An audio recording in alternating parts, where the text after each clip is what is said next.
दर्शक नमस्कार. विशेष संवाद या कार्यक्रमामध्ये आपणा सर्वांचं स्वागत. रिवणावायली हा बहुचर्चित असा चित्रपट 8 एप्रिलपासून आपल्या राज्यातल्या सर्व चित्रपटगृहांमध्ये प्रदर्शित होतो आहे. वास्तववादी अशा विषयांना स्पर्श करणारा किंवा वास्तववादी अशा विषयाचा उकल करणारा रिवणावायली हा चित्रपट आहे. यातील एक भूमिका साकारताना कशा प्रकार शेवटी एक असतं की कलाकार अभिनय करत असतो, पण त्यामध्ये एक आत्मिक समाधान देखील एक असतं.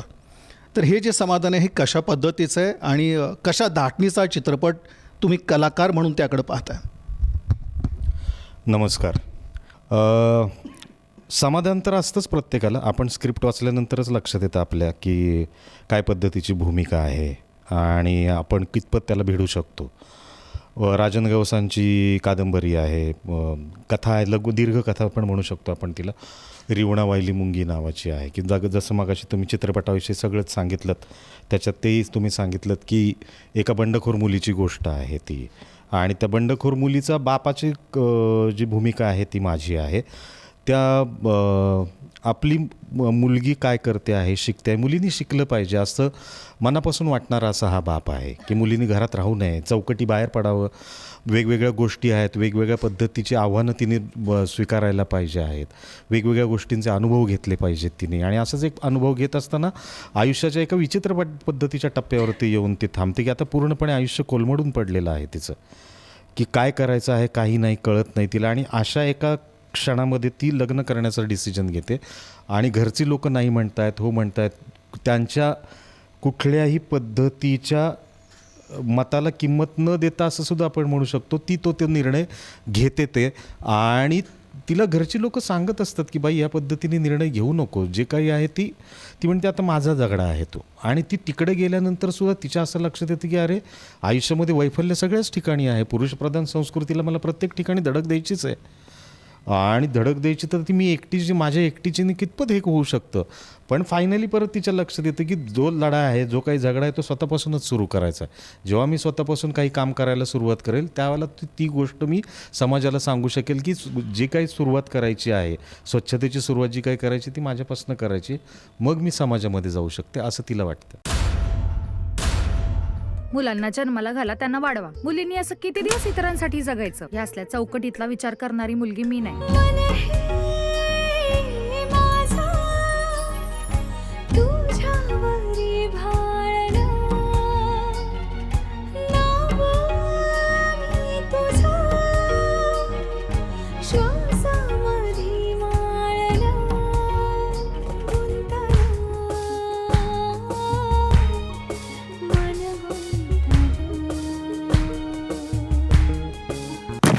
तुमची सुपारी फुटली, माझं नशीब. तेवढी हिंमतच नाही तुमच्या वानात. पुरीने शेण घातले तोंडात. तर याच्यात पडायच्या आधी तुम्हाला सांगत होतो विचार करा म्हणून. आता भाऊकीची माफी मागायची गुमान. प्रश्न विचारले पाहिजेत हे ज्यांनी मला शिकवलं ना, त्यांनीच माझ्या पदरात उत्तर नाही पण प्रश्नच टाकले. तुझं सगळं पराक्रम माहितीयेत मला कॉलेजमधलं. गपगुमान राहायचं. पारव्यासारखे पंख पोचरून आभाळात भरारी मारणारी आवडी आम्हाला पाहिजे. काय निमंत्रण दिलंय? रेशन कार्डावर वाटल्यात पोरी. नशिबात काय वाढून ठेवलंय कोणास ठाऊक.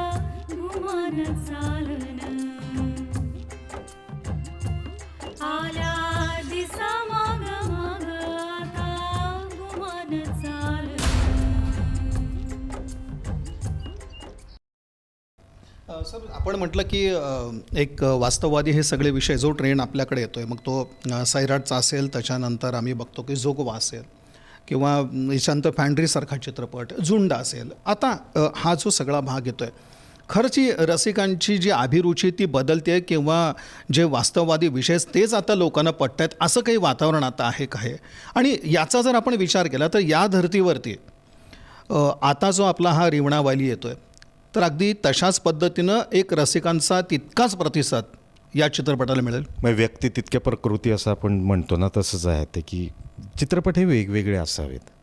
एकाच साच्यातले जर चित्रपट आले की नाही हा सैराटसारखा बरं का, हा फॅन्ड्रीसारखा बरं का, हा झुंडसारखा बरं का, तर हे आपलं अपयश आहे. की एकाच छापाचे चित्रपट आम्ही करत राहणं हे आमचं अपयश आहे. आणि तुम्ही जे म्हणतात वास्तववादी चित्रपट आहेत, तर वास्तववादी चित्रपटाची आपली परंपरा खूप जुनी आहे, अगदी जुनी आहे. अगदी सिंहासनपासून काढा किंवा त्याच्याही अगोदरपासून काढा, वास्तववादी चित्रपट आहेतच आपल्याकडे. कुंकूसारखा चित्रपट जरी काढला तरी ते वास्तववादीच आहे. मधल्या काळामध्ये ज्या विनोदी चित्रपटांनी मराठी चित्रपटसृष्टीचं पूर्ण वाटोळं करून ठेवलेलं होतं, ज्याच्यामध्ये की एक काळ असा होता की 6 किंवा 7च चित्रपट फक्त मराठीमध्ये बनत होते. 6 किंवा 7 लिटरली ह्या आकड्याचे चित्रपट बनले होते, कारण विनोदी चित्रपटांनी पूर्ण माती करून ठेवली होती त्याची.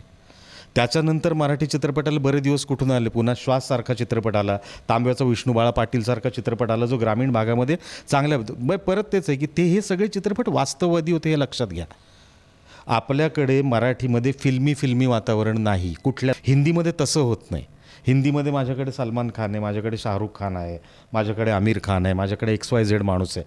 आता ह्या माणसाच्या तारखा आहेत माझ्याकडे, आता कथा शोधा. तर आमच्या दिग्दर्शकांनी तसं केलेलं नाही ना. आमच्याकडे अगोदर कथा येते, म्हणजे कथेला प्राधान्य आहे, आणि ही सगळ्यात चांगली गोष्ट मराठीमध्ये आहे.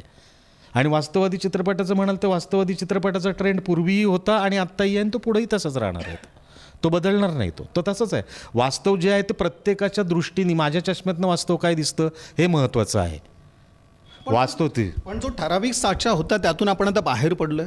साचा नव्हता असं माझं मत आहे. एकंदर जी परिस्थिती सगळी होती की ज्या एका ढबातले जे आपण जे म्हणू चित्रपट आपल्याकडे येत राहिले किंवा त्याचा भडीमार होत राहिले, एका पद्धतीचे चित्रपट येत राहिले हे हिंदीमध्ये शक्य आहे असं माझं मत आहे.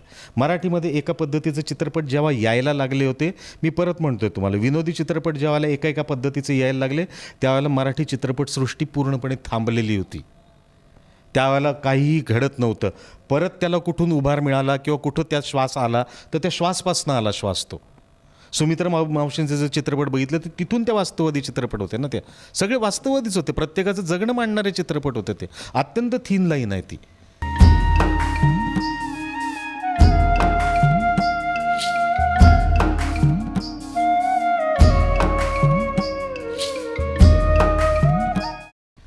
शिंदे सर, महत्त्वाचं तुम्ही म्हटलं की मराठी चित्रपट हा कधी ठराविक साच्यामध्ये काही अडकला नाही, आणि निश्चितच म्हणजे त्याही चित्रपटाने प्रतिसाद मिळाला, आणि जेव्हा वास्तववादी विषय आले तेव्हा समाजानं रसिकांनी त्याला तितकंच उचलून धरलं.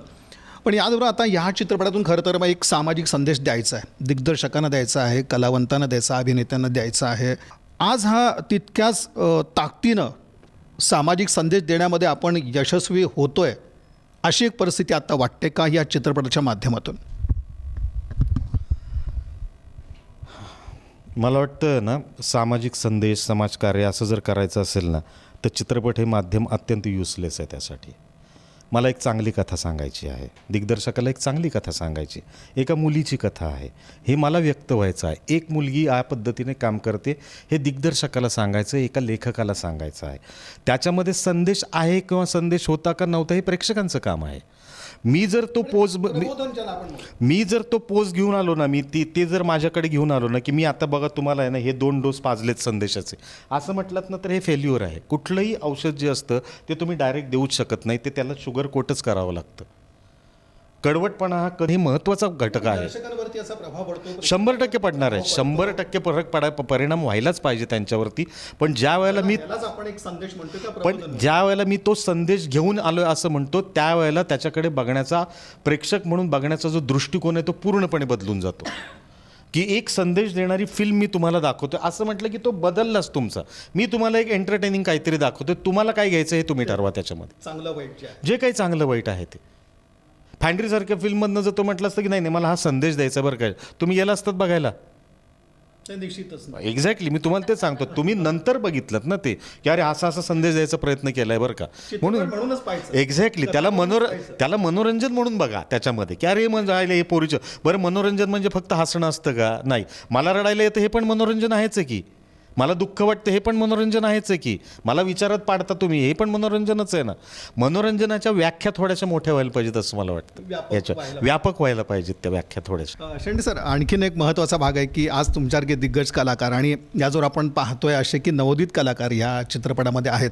खरं तर आता पुन्हा तो आपण त्या विषयावर गंभीर विषय तसा पाहिला तर असं काही नाही की आता आपण म्हणतो की करमणूक आहे, मनोरंजन आहे, असा काय हा विषय नाही आहे. काही दडपण वगैरे नवोदित कलाकारांवरती पाहिलं का, म्हणजे ज्यांनी एक अभिनय तुमच्याबरोबरती केला की असं एक दिग्गज कलाकार आहेत? नाही, मला असं जाणवलं नाही खरं तर आहे ना. मला माहीत नाही, देविकाचं माहीत नाही, पण मला पर्सनली स्वतःला जेव्हा नवीन लोकांबरोबर काम करतो तेव्हा मला दडपण असतं.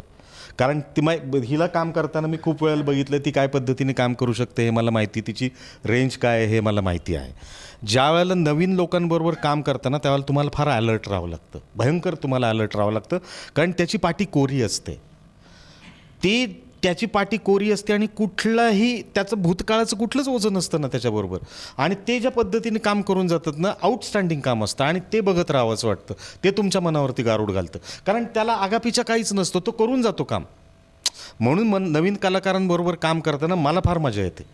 नवीन कलाकारांचं काय होतं मला माहीत नाही, पण मला मजा येते त्यांच्याबरोबर काम करता. पण येणं की बाबा तुमच्या त्या अभिनेत्यांबरोबर ते काम करणं, पण मी अशी मानसिकता काय तुम्ही तिथं पाहिली का? की नाही या नाही, कारण काय होतं ना, आम्ही 4-5 दिवस अगोदरपासून आम्ही वर्कशॉप्स केलेली होती.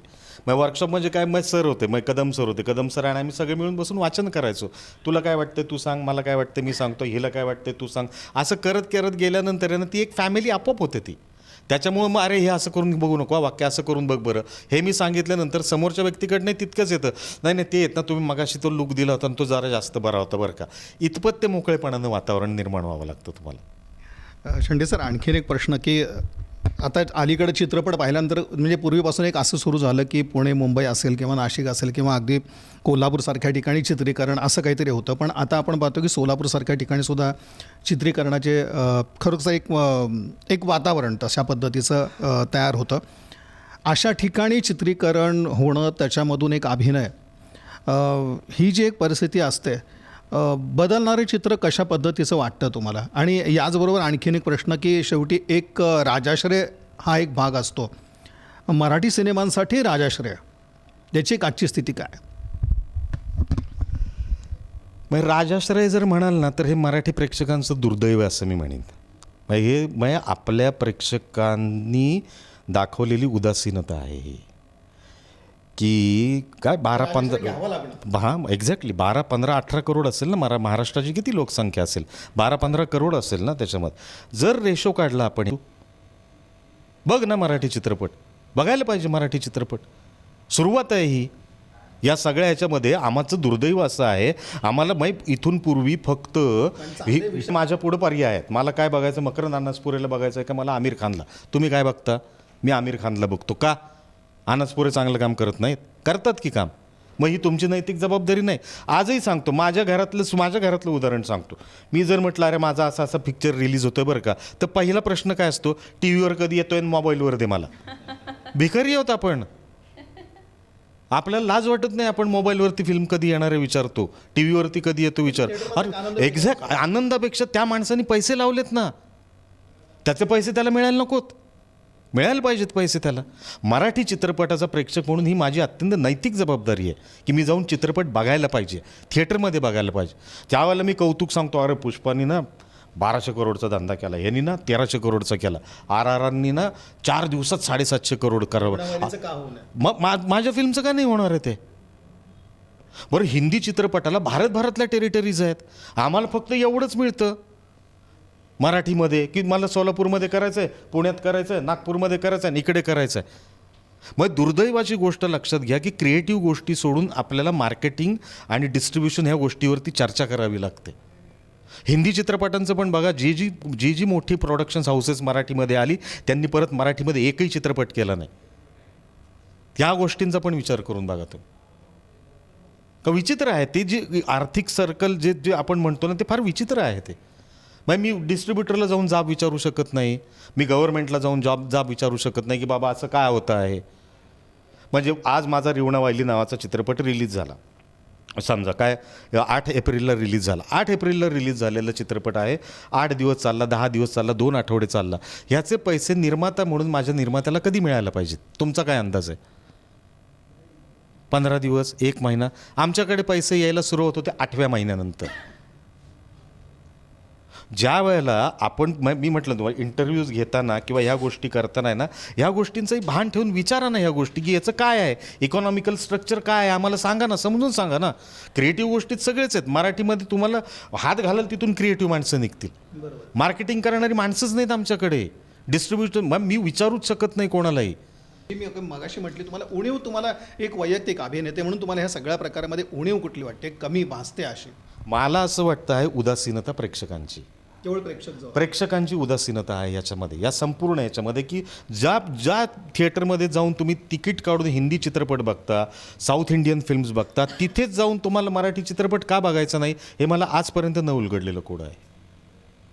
अनुभवच आपण म्हणूयात. मग मुळात आहे ना, पूर्वी आहे ना ग्रामीण भाषा म्हटलं ना की आलासा काय, कवा आलासा, एवढंच कोल्हापूरचंच होतं फक्त. इथून पुढची ग्रामीण भाषा मराठीला माहीतच नव्हती. कारण प्रत्येक ठिकाणी भाषा वेगळी असते. बोली आहे, भाषा मराठी आहे, बोली प्रत्येकाच्या वेगळी आहे. तुम्ही फांडरीसारखं उदाहरण घेता त्यावेळेला आपल्याला सोलापूरकडची बोली दिसते, ख्वाडासारखा चित्रपट बघा नगरी बोली दिसते तुम्हाला. धुळ्याकडच्या बोली यायला लागल्या चित्रपटामध्ये, जुन्नरकडच्या बोली यायला लागलेल्या आहेत चित्रपटामध्ये, वैदर्भीय बोली यायला लागलेल्या आहेत चित्रपटामध्ये, नाशिककडच्या लोक यायला लागलेले आहेत बोली. आणि त्या बोली आल्यामुळे एक वेगळा फ्लेवर आला ना चित्रपटामध्ये, एक वेगळं काहीतरी ऐकायला मिळायला लागलं ना मला. म्हणजे मला ती आम्ही खोडा नावाचा चित्रपट करत होतो त्यावेळेला त्यांनी मला सांगितलं होतं, मला म्हटलं अरे काय पानकाळा येईल बरं का आता. पानकाळा हा शब्दच मला माहीत नव्हता, पाऊस माहीतच नाही आहे. मी तुम्हाला म्हटलं आता हे जे आहे, एक्झॅक्टली मी तुम्हाला ते सांगतो की हे जे आहे त्यावेळेला प्रातिनिधिक स्वरूपाची मराठी भाषा म्हणून ज्यावेळेला आपण पुणेरी भाषेचं ज्यावेळेला आपण उदत्तीकरण करतो त्यावेळेला ह्या पद्धतीचे चांगले शब्द आम्ही आमच्या शब्दकोशातनं घालवले. पानकळाचा चगाळा घालून डोबाळा बुजवला हा शब्द, आता चगाळा हे मग विचारा बरं तुम्हाला माहिती आहे का कोणाला. गेलं जाणार शब्द हे माझ्यापर्यंत राहणार, माझ्या पोराबाळांना माहीत नसणार हे शब्द, गेले मराठीतनं शब्द आहे. तर मला आता असं वाटतं आहे की ह्या पद्धतीने बोली ज्यावेळेला येत आहेत ह्या लेवलला, तर ह्याच्यामधून आहे ना भाषा संवर्धनाचं काम ह्याच्यामधून चांगल्या पद्धतीने होऊ शकतं असं मला वाटतं. प्रेक्षकांना आव्हान कशा पद्धतीचं. आता बरंच वेळ बरंच बोललेलो आहे. रिवणा वाहिलीच अभिनेते म्हणून प्रेक्षकांना तुमचा काय आहे ना, सगळी सोंग आणता येतात, पैशाचं सोंग आणता येत नाही. निर्माता त्यावेळेला कष्टाचा घामाचा पैसा लावून तो चित्रपट करत असतो, त्याचा पैसा देणं ही आपली समाजाची गरज आहे. कारण तुमच्यापुढं काहीतरी एक चांगलं मांडायचा प्रयत्न तो करतो आहे, प्रयत्न अत्यंत प्रामाणिक आहे. चुकला असेल फसला असेल नंतर तुम्ही सांगा, पण थिएटरमध्ये जाऊन बघून सांगा. 8 तारखेला रिलीज होतोय सगळीकडं, नक्की बघा रिवणा वाहिली. काय ना, मी आहे शेतकऱ्याची पोरगी, त्यामुळे गोफन मला बारशातच मिळालेत. घरात कोण कोण असतं? पोलिओ डोसवाली आहे का तू? पोरीचं जातीनं असं बोलू नये ग, अजून लयला आमचा पल्ला गाठायचे.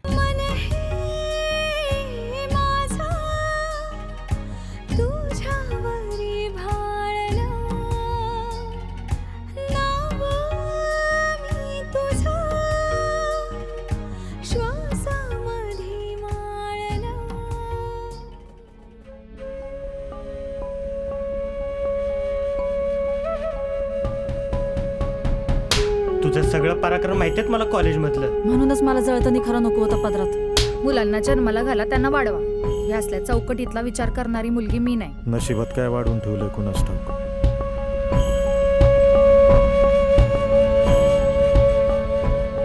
मी पुढाकार घेईन आणि जातीतल्या सगळ्या पोरींना पाठीशी घाली, मग बघू माझं 13वं कोण घालतंय ते.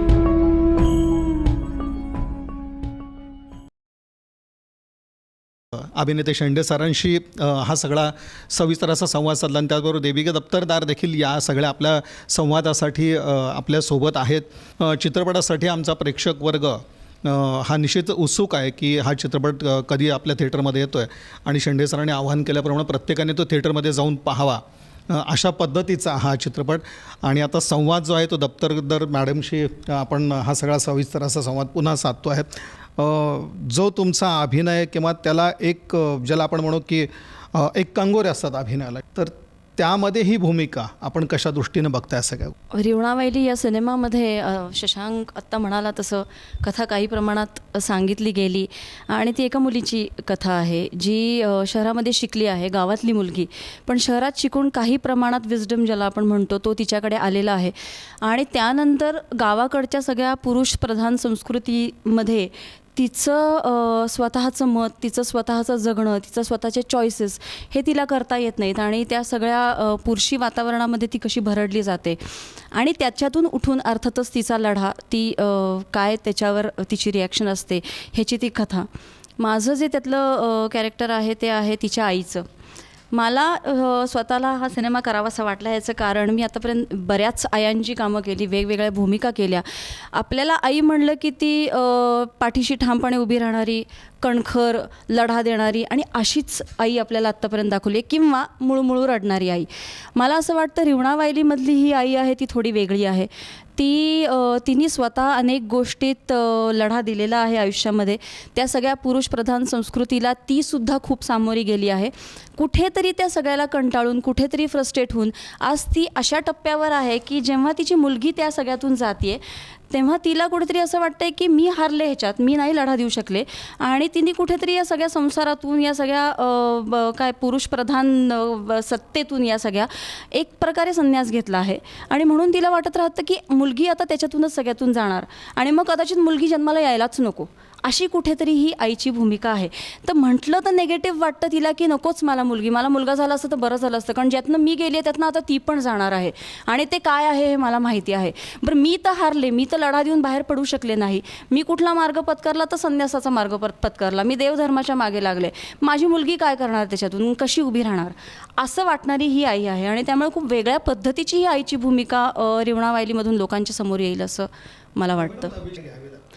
माझ्यासाठी खरं तर विचाराल तर मला प्रत्येक सिनेमासाठी मेहनत घ्यावी लागते आणि प्रत्येक सिनेमा मला तितकंच हो असते. मला प्रत्येक छोटा मोठा कुठलीही भूमिका ही माझ्यासाठी आव्हानात्मकच असते.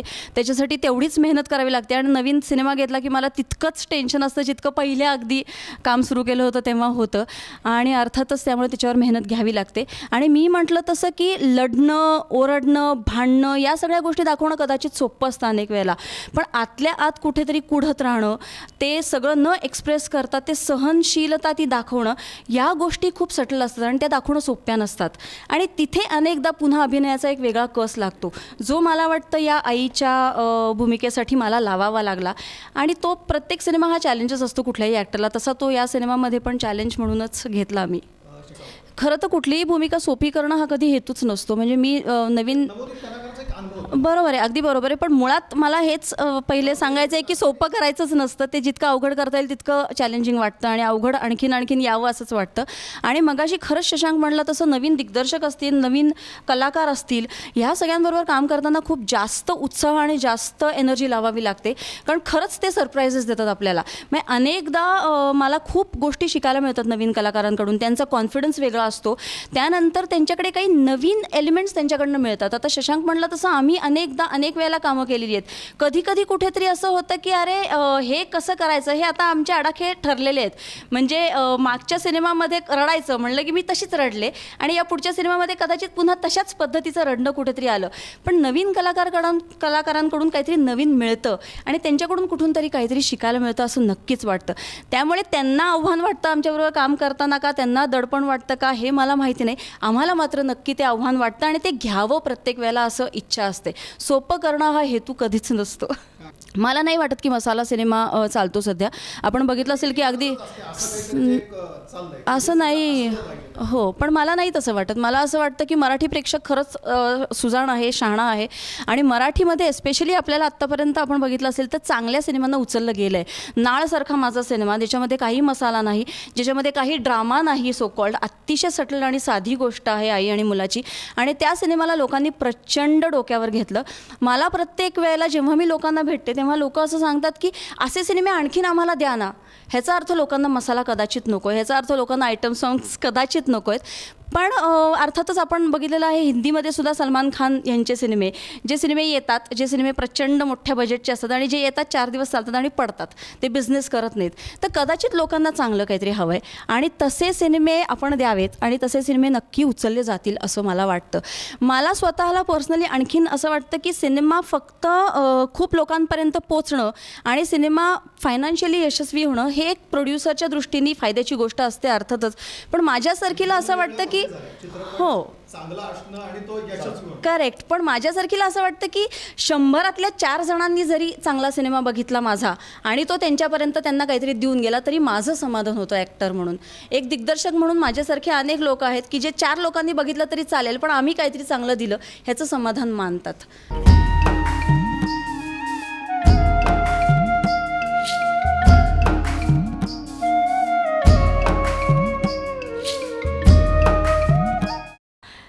कदाचित नाही. खरं तर मगाशी शशांकने या प्रश्नाचं उत्तर दिलं की वेगवेगळ्या पद्धतीचे सिनेमे येत राहणार. सर्व प्रकारचे सिनेमे लोकांना हवे असतात मराठीमध्ये. नाही, मला नाही वाटत. वेगवेगळ्या पद्धतीचे सिनेमे येतात, आत्तापर्यंत येत होते. कमर्शियल असेल, काय अशा वेगळ्या धाटणीचे असतील, ते येत होते आणि यापुढे येत राहतील. एक कल असा येईल असं काही मला वाटत नाही. वेगवेगळं यावं असंच वाटतं अर्थातच. त्यामुळे सर्व प्रकार असं म्हणजे पडला तर पडू द्यावा तो. मला काही त्याच्याविषयी गैरही वाटत नाही की समजा एका पद्धतीच्या, आता मी चूज ज्या भूमिका करते त्या कदाचित वाटू शकतात एखाद्याला एका पद्धतीच्या, पण माझ्यासाठी ते चॅलेंजेस असतात आणि मी ते करत राहते. त्यामुळे तसा पडला कल तरी मला त्याच्याविषयी काही गैर वाटत नाही खरं तर.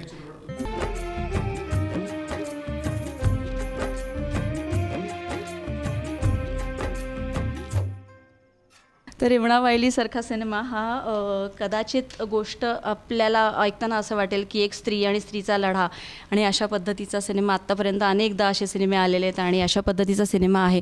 पण खरंच आजच्या काळामध्ये कुठल्याही स्त्रीचा लढा हा 25 वर्षांपूर्वी जितका गरजेचा होता तितका आजही आहे असं मला वाटतं.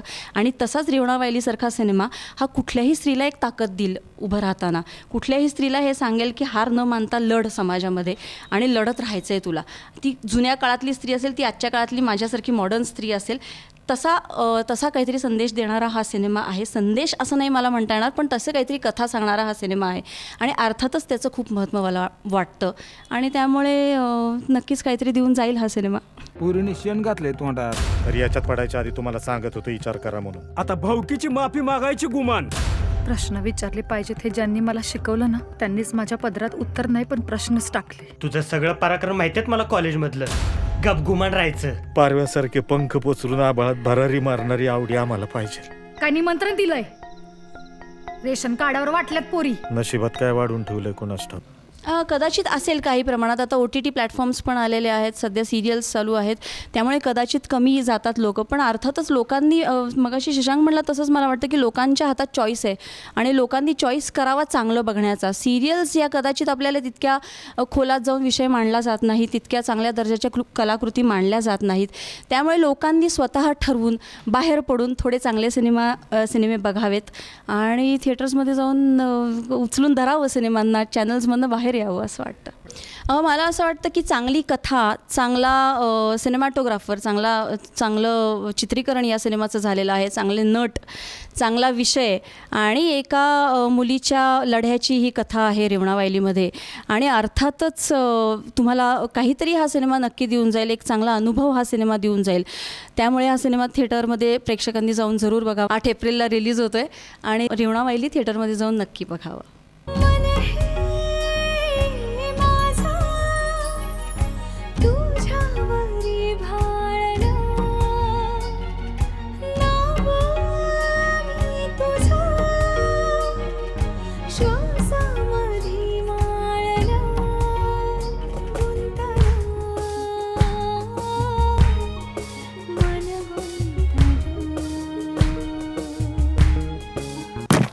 तुमची सुपारी फुटली, माझं नशीब. तेवढी हिंमतच नाही तुमच्या वानात. पुरीने शेण घातले तोंडात. तर याच्यात पडायच्या आधी तुम्हाला सांगत होतो विचार करा म्हणून. आता भाऊकीची माफी मागायची गुमान. प्रश्न विचारले पाहिजेत हे ज्यांनी मला शिकवलं ना, त्यांनीच माझ्या पदरात उत्तर नाही पण प्रश्नच टाकले. तुझं सगळं पराक्रम माहितीयेत मला कॉलेजमधलं.